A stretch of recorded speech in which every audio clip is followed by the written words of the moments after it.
Hello everyone! Nandito na naman tayo para mag-share ng nakita nating recipe online. And then, 7-month-old na si baby boy, kaya gawan natin siya ng chocolate chiffon cake. And yan nga yung final output. Hindi ko pa alam kung saan ko ilalagay yung cherry dyan. Kasi may extra akong cherry. Pero, ayun, ganyan yung kinalabasan niya. And as usual, pause and screenshot na lang yung kinuha natin online. So first off, naglagay tayo ng 1 1/2 cup ng cake flour at nalimutan ko pang i-sift kasi sabog pa tayo ng time na yan. And then sift lang ng sift. Then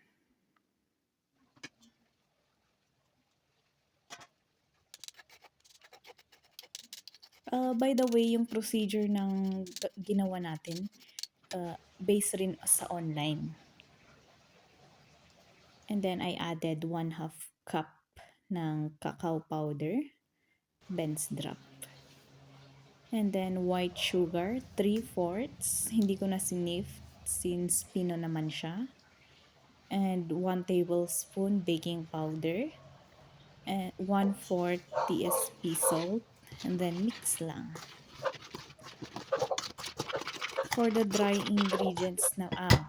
wet ingredients naman, nag-separate lang ako ng egg white sa egg yolks.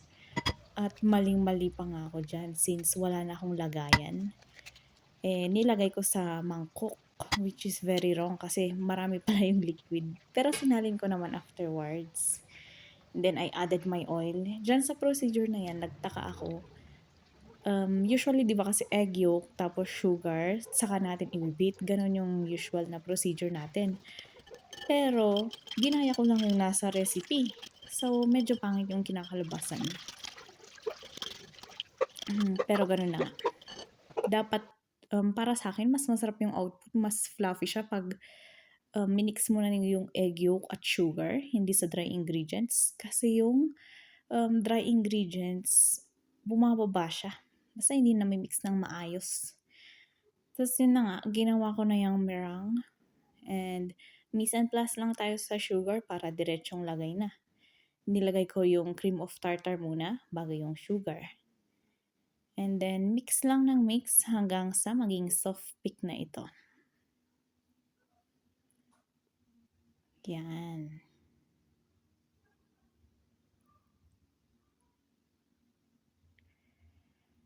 And then when I added yung first mixture sa dry, saka ko lang napapansin yung hindi ko pa pala napapansin. Basta mix lang ng mix.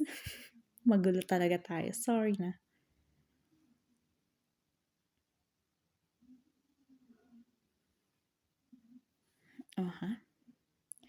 Yan na nga yung butter natin.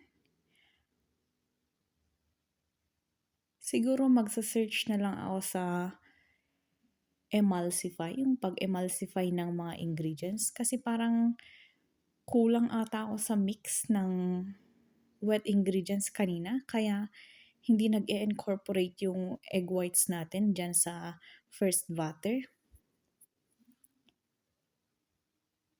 Then, yan na nga. So, napansin ko lang na nasa baba yung mixture nung hinalo ko na.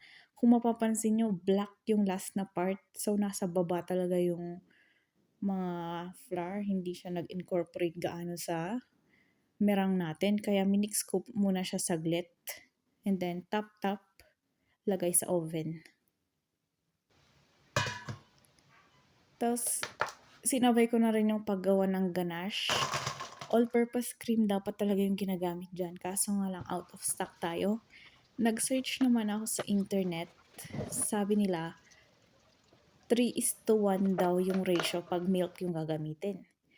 So, gumawa ako ng ganache using milk. 300 ml na dark chocolate. Tapos nag-add ako ng 100 ml na milk. And then 2 tablespoon butter. So, makinis na nga siya. Pero, syempre, hindi na naman foolproof tong recipe, fail-proof tong recipe natin. Yung unang ganache kasi na ginawa ko, I leave it overnight, pero madali siyang i-mix kinabukasan. Pero ito, iniwan ko overnight, matigas na siya kinabukasan, kaya um, dinagdagan ko pa siya ng konting milk, tapos ininit ko siya saglit, balik to liquid consistency like that. At saka iniwan ko siya sa room temperature ng 2 hours. Saka lang umayos yung ganache natin. And yan na nga yung bake na chiffon natin. As you can see, flat yung surface niya. Hindi siya nag-dome since low temperature ko siya kinook. And yan na nga, makikita nyo yung ganache natin, so very, very hard. Muntik pang masira yung stand mixer ko, umusok-usok pa siya kanina kasi ayaw niya talagang ma-mix. So, yun, konting init, dagdag ng milk. Iniwan ko ng 2 hours room temperature. Binalikan ko. Binit ko habang liquidy pa siya. And then, okay naman na. At yan na nga ang ating cake. Hinati ko na sa dalawa. Balak ko sana butasin ng toothpick para diretso ko siyang malagyan ng milk para ma-moisturize siya since di ko nga alam kung moisturize yung loob. The first time natin gawin tong recipe. Kaya nilagyan ko ng milk. And tinanggal ko na yung crumbs since magiging makalat lang yung cake pag hindi siya natanggal. And then yan na yung result ng ganache. Runny na siya, spreadable. At pwede na ilagay sa cake. So, binuksan ko na rin ang ating stock ng cherry. Hinati ko sa dalawa and nilagay ko sa loob para naman hindi lang cake yung lasa. I mean, hindi lang chocolate yung flavor niya. Nakikitan pa nga ako dyan nakaka-mesmerize. Ano daw? Mesmerize. Then yun, takpan lang natin. Hindi ko na natin since kami lang naman yung kakain.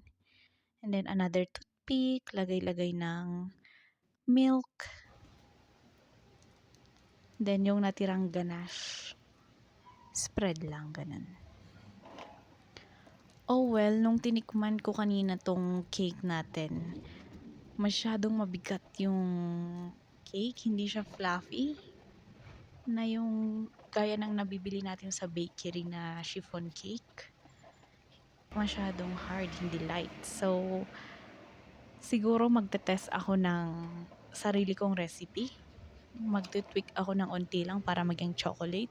Saka ako na lang i-share yung final recipe. For today, hindi ko muna may re-recommend yung recipe natin since mabigat nga siya. Not recommendable.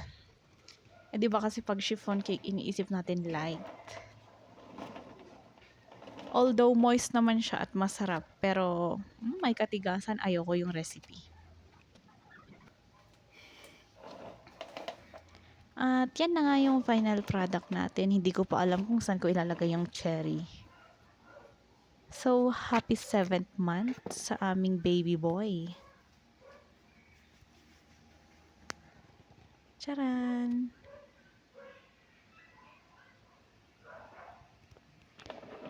Gumagamit ako ng acrylic na mga ganyan since hindi pa naman ako expert mag-pipe ng names. Kaya yun, ganyan muna. Yan na yung final output ng cherry. 7 cherries for my 7-month-old baby. At yan na nga. Bye everyone!